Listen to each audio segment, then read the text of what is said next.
মানুষের কল্যাণে বিমান বাহিনীর সেবা অব্যাহত থাকবে বলে জানিয়েছেন বিমান বাহিনী প্রধান air chief marshal Hasan Mahmud Khan. সকালে রাজধানীর তেজগাঁওয়ে সশস্ত্র বাহিনী দিবস উপলক্ষে বিমান বাহিনীর খেতাবপ্রাপ্ত মুক্তিযোদ্ধা কিলো ফ্লাইটের বৈমানিক ও তাদের উত্তরাধিকারীদের সংবর্ধনা অনুষ্ঠানে একথা জানান তিনি। মুক্তিযুদ্ধে বিমান বাহিনীর অবদান তুলে ধরে তিনি বলেন, বাংলাদেশ বিমান বাহিনীকে আরও শক্তিশালী করতে অপারেশনাল ও প্রশাসনিক সক্ষমতা বৃদ্ধির কাজ চলমান। বাংলাদেশ বিমান বাহিনী জাতীয় ও আন্তর্জাতিক পর্যায়ে সুনাম রক্ষার পাশাপাশি দেশের বিভিন্ন দুর্যোগকালীন সময়ে গুরুত্বপূর্ণ অবদান রেখেছে এবং আগামীতেও রাখবে। এ সময় 29 জনকে সংবর্ধনা দেওয়া হয়।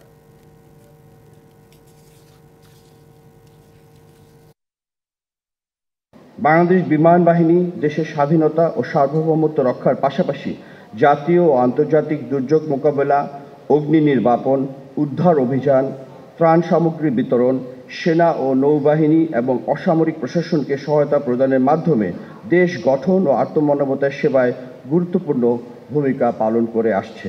যে কোনো প্রয়োজনে মানুষের পাশে থেকে কাজ করে যাচ্ছে এবং দেশের আর্থমানবিক বা আর্থসামাজিক উন্নয়নে ব্যাপক ভূমিকা রাখছে এবং রাখবে। নগদের সর্বোচ্চ বার 167 টাকা রিচার্জে পাবেন 1 লাখ টাকা পুরস্কার। আরও আছে প্রতি সপ্তাহে পুরস্কার ও ক্যাশব্যাক।